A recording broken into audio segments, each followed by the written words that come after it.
Pour ceux qui se chauffent au bois, eh bien, vous avez sans doute vous allez récupérer les cendres de bois. La cheminée est un bon moyen de se chauffer, surtout à la campagne où le bois est un peu plus facile à trouver qu'en ville.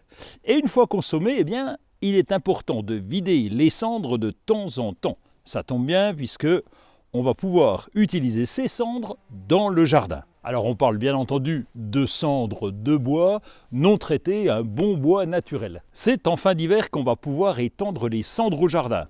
En les installant trop tôt en automne ou en milieu d'hiver, les cendres seront lessivées rapidement par les intempéries et perdront de leur effet.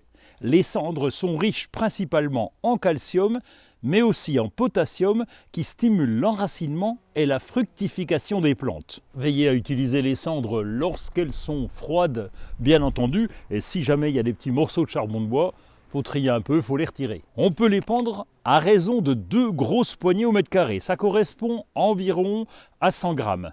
Ne laissez pas les cendres en tas ou en tapis épais à la surface du sol, vous pourriez asphyxier ce dernier. De même, il est inutile d'en mettre plus. À forte dose et sur le long terme, les cendres rendent la terre compacte, elle deviendrait alors difficile à travailler. Si le terrain est calcaire, n'abusez pas non plus des cendres qui ne sont pas très compatibles avec ce type de terrain. Les cendres sont mieux adaptées aux plantes comme les légumes, les petits fruits, les rosiers et voire les bambous.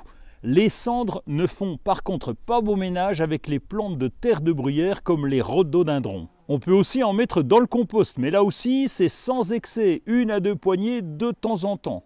Vous pouvez aussi conserver vos cendres pour le printemps afin de piéger les limaces. Finalement, les cendres sont bien utiles au jardin à condition de ne pas en abuser.